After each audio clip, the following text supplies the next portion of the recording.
আকাশবাণী খবর পড়ছি প্রিয়া বিশ্বকর্মা। প্রথমে বিশেষ বিশেষ খবর। প্রধানমন্ত্রী বলেছেন, ভোটের লড়াই শেষ হয়েছে, এবার নির্বাচিত সব সাংসদদের কর্তব্য এবং রাজনৈতিক দলগুলির দায়িত্ব আগামী ৫ বছর দেশের জন্য লড়াই করা। সংসদের বাজেট অধিবেশন আজ শুরু হয়েছে। প্রথম দিনে আজ কেন্দ্রীয় অর্থমন্ত্রী নির্মলা সীতারামন ২০২৩-২৪-এর অর্থনৈতিক সমীক্ষা পেশ করেছেন। আগামীকাল ২০২৪-২৫ অর্থবর্ষের সাধারণ বাজেট পেশ করবেন তিনি। সরকার জানিয়েছে, দেশে গত ৭ বছরে প্রশ্নপত্র ফাঁসের কোনো ঘটনা ঘটেনি এবং নিট ইউজি কাণ্ডে সবকিছুই প্রকাশ্যে আনা হয়েছে। সংসদের উচ্চকক্ষের অধিবেশন দুপুর ২টো পর্যন্ত মুলতবি। সুপ্রিম কোর্ট কাওয়ার যাত্রার পথের দুধারে খাবারের দোকানের মালিকদের নামের বোর্ড সামনে রাখার জন্য উত্তরপ্রদেশ ও উত্তরাখণ্ড সরকারের নির্দেশের উপর স্থগিতাদেশ দিয়েছে। ২০২১-এর লখিমপুর খেরি হিংসার মামলায় সুপ্রিম কোর্ট আজ প্রাক্তন কেন্দ্রীয় মন্ত্রী অজয় মিশ্রের পুত্র আশিস মিশ্রকে জামিন দিয়েছে। আসছি বিস্তারিত খবরে। প্রধানমন্ত্রী নরেন্দ্র মোদী বলেছেন, ভোটের লড়াই শেষ হয়েছে, মানুষ তাদের রায় জানিয়ে দিয়েছেন। এবার নির্বাচিত সব সাংসদদের কর্তব্য এবং রাজনৈতিক দলগুলির দায়িত্ব আগামী ৫ বছর দেশের জন্য লড়াই করা। সংসদের বাজেট অধিবেশনের সূচনায় আজ সকালে সংসদ ভবনের বাইরে সাংবাদিকদের প্রধানমন্ত্রী বলেন, প্রায় ৬০ বছর পর কোন সরকার পরপর তৃতীয়বার ক্ষমতায় এসেছে। দেশবাসীকে তিনি যে যে গ্যারান্টি দিয়েছেন সেগুলির বাস্তবায়নের লক্ষ্য নিয়ে এগোচ্ছে সরকার। প্রথমবার যারা নির্বাচিত হয়ে সংসদে এসেছেন, অন্তত তারা যাতে বলার সুযোগ পান, সেজন্য সব দলের প্রতি আবেদন জানান তিনি। आज बहुत दुख के साथ कहना है कि 2014 के बाद कोई सांसद 5 साल के लिए आए, कुछ सांसदों को 10 साल के लिए मौका मिला, लेकिन बहुत से सांसद ऐसे थे जिनको अपने क्षेत्र की बात करने का अवसर नहीं मिला, अपने विचारों से संसद को समृद्ध करने का अवसर नहीं मिला, क्योंकि कुछ दलों की नकारात्मक राजनीति ने देश की संसद की महत्वपूर्ण समय को एक प्रकार से अपनी राजनीतिक विफलताओं को ढांकने के लिए दुरुपयोग किया। मैं सभी दलों से आग्रहपूर्वक कहता हूं कि कम से कम जो पहली बार सदन में आए हैं उनको अवसर दीजिए। প্রধানমন্ত্রী বলেন, আগামীকাল যে কেন্দ্রীয় বাজেট পেশ করা হবে তা সামনের ৫ বছরের যাত্রাপথের দিক নির্দেশ এবং ২০৪৭-এর মধ্যে বিকশিত ভারতের স্বপ্ন সাকার করার ভিত্তি স্থাপন করবে। সংসদের বাজেট অধিবেশন আজ শুরু হয়েছে, চলবে ১২ই আগস্ট পর্যন্ত। এবারের অধিবেশনে মোট ১৬ দিন কাজ হবে বলে জানিয়েছেন সংসদ বিষয়ক মন্ত্রী কিরেন রিজিজু। অধিবেশনের প্রথম দিনে আজ অর্থমন্ত্রী নির্মলা সীতারামন সংসদে ২০২৩-২৪-এর অর্থনৈতিক সমীক্ষা পেশ করেছেন। এই সমীক্ষায় ২০২৪-২৫ অর্থবর্ষে জিডিপি বৃদ্ধির পূর্বাভাস দেওয়া হয়েছে ৬.৫ থেকে ৭%। পণ্য ও পরিষেবা রপ্তানিও বৃদ্ধি পাবে। আবহাওয়া দপ্তরের স্বাভাবিক বৃষ্টির পূর্বাভাস এবং দক্ষিণ পশ্চিম মৌসুমী বায়ুর প্রভাবে কৃষিক্ষেত্রে উন্নতি হবে বলে সমীক্ষায় উল্লেখ করা হয়েছে। এতে আরও বলা হয়েছে, জিএসটি এবং আইবিসি ক্ষেত্রে সংস্কারের ফল পরিলক্ষিত হচ্ছে। উল্লেখ্য, অর্থনৈতিক বিষয়ক দপ্তরের ইকোনমিক ডিভিশন এই সমীক্ষা প্রস্তুত করেছে। দেশের মুখ্য অর্থনৈতিক উপদেষ্টা ডক্টর ভি অনন্ত নাগেশ্বরনের তত্ত্বাবধানে নথিটি তৈরি হয়েছে। কেন্দ্রীয় অর্থমন্ত্রী নির্মলা সীতারামন আগামীকাল লোকসভায় ২০২৪-২৫-এর সাধারণ বাজেট পেশ করবেন।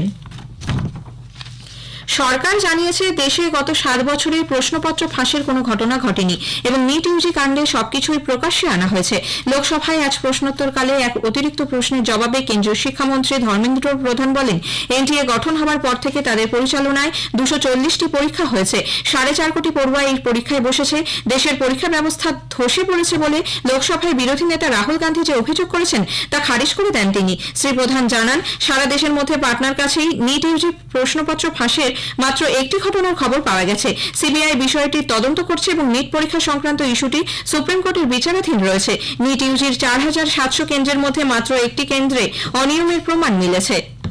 सुप्रीम कोर्ट ने ऑर्डर दिया, पूरा विद्यार्थियों की सूची को वेबसाइट में उपलब्ध करा दो।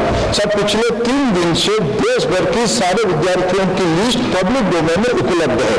ये सारा चीज खुले पे है और कई प्रकार की तर्क आ चुका है। এর আগে নিট ইউজির প্রশ্ন ফাঁস নিয়ে আজ লোকসভায় কেন্দ্রীয় শিক্ষামন্ত্রী ধর্মেন্দ্র প্রধান এবং বিরোধী দলনেতা রাহুল গান্ধীর মধ্যে উত্তপ্ত বাক্য বিনিময় হয়। রাহুল বলেন, সারা দেশের কাছে এটা শুধু নিট নয়, সমস্ত বড় পরীক্ষার ক্ষেত্রেই গুরুতর একটি সমস্যা। শিক্ষামন্ত্রী নিজেকে ছাড়া বাকি সবাইকে দায়ী করেছেন। প্রকৃতপক্ষে কি ঘটছে সে সম্পর্কে তার কোনো ধারণা আছে বলে তিনি মনে করেন না। It's obvious to the whole country that there is a very serious problem in our examination system. This is not just a question of NEET, it is in all the major examinations. Now, the minister has blamed everybody except himself. I don't even think he understands the fundamentals of what is going on here. There are millions of students in this country who are extremely concerned at what is going on and who are convinced that the Indian examination system is a fraud.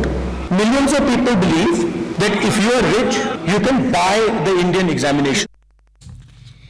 রাজ্যসভার অধিবেশন আজ শুরু হবার পরই কংগ্রেস, তৃণমূল কংগ্রেস, বাম ও অন্যদের আনা মুলতবি প্রস্তাবের নোটিশ চেয়ারম্যান জগদীপ ধনখড়ের খারিজ করা নিয়ে পরিস্থিতি উত্তপ্ত হয়ে ওঠে। কাঁওয়ার যাত্রার পথের দুধারে দোকানগুলির মালিক এবং কর্মীদের নামের বোর্ড সামনে রাখার জন্য উত্তরপ্রদেশ সরকারের নির্দেশ নিয়ে বিরোধীরা ওই মুলতবি প্রস্তাব আনতে চেয়েছিলেন। তৃণমূল কংগ্রেস সাংসদ মহুয়া মৈত্র উত্তরপ্রদেশ সরকারের ওই নির্দেশকে চ্যালেঞ্জ জানিয়ে সুপ্রিম কোর্টে জনস্বার্থ আবেদন দাখিল করেছেন। এদিকে সংসদের উচ্চকক্ষের অধিবেশন দুপুর 2টা পর্যন্ত মুলতবি হয়ে গেছে।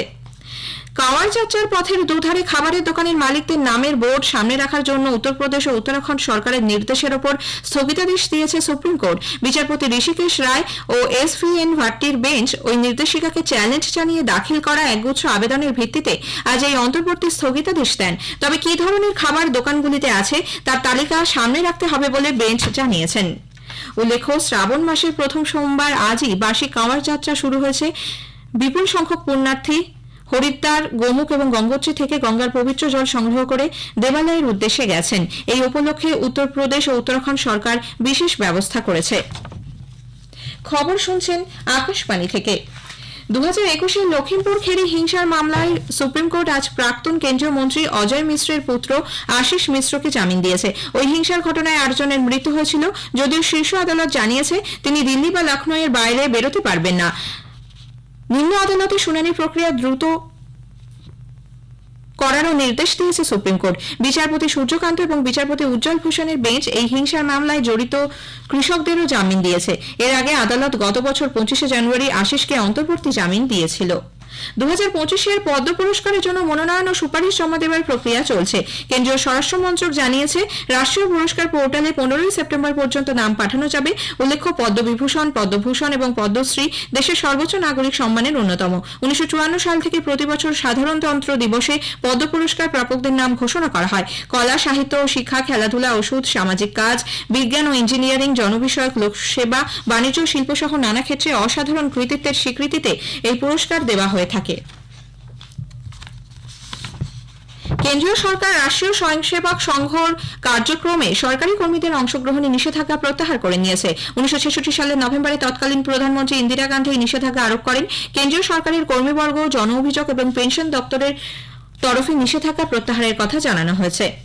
দেশে কোভিড অতিমারিতে মৃত্যুর সংখ্যা বিষয়ে অক্সফোর্ড বিশ্ববিদ্যালয়ের গবেষকদের দেওয়া তথ্য কেন্দ্রীয় সরকার খারিজ করে দিয়েছে। মার্কিন যুক্তরাষ্ট্র ভিত্তিক একটি বিজ্ঞান জার্নালে অক্সফোর্ডের গবেষকরা জানিয়েছেন 2020 সালে ভারতের কোভিড অতিমারিতে সরকারের দেওয়া মৃত্যুর হিসেবের থেকেও 8 গুণ বেশি মানুষের মৃত্যু হয়েছিল। কেন্দ্রীয় স্বাস্থ্য ও পরিবার কল্যাণ মন্ত্রক এই বক্তব্য খারিজ করে বলেছে এই তথ্য ভিত্তিহীন এবং গ্রহণযোগ্য নয়। কেরালায় নিপা ভাইরাসে এক বালকের মৃত্যুর কারণে উদ্ভূত পরিস্থিতি খতিয়ে দেখতে এবং রাজ্যকে সাহায্য করার জন্য ICMR এর 6 সদস্যের দল সে রাজ্যে গেছে। রোগ নির্ণয়, শনাক্তকরণ, অতিমারির মতো পরিস্থিতি দেখা দিলে তা প্রতিহত করতে রাজ্যকে সহায়তা করার জন্য কেন্দ্রীয় স্বাস্থ্য মন্ত্রক এই দলটি পাঠিয়েছে।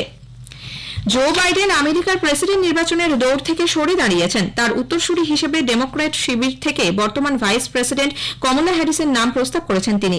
মার্কিন রাষ্ট্রপতি গতরাতে সামাজিক মাধ্যমে এক বার্তায় এই কথা জানান। তিনি বলেন, আমেরিকার রাষ্ট্রপতি হিসেবে দায়িত্ব পালন করা তার জীবনের সবচেয়ে বড় সম্মান। ডেমোক্রেটিক পার্টি ও জাতির স্বার্থে রাষ্ট্রপতি হিসেবে বাকি মেয়াদে নিজের দায়িত্ব পালনে ব্যয় করাই তার অগ্রাধিকার।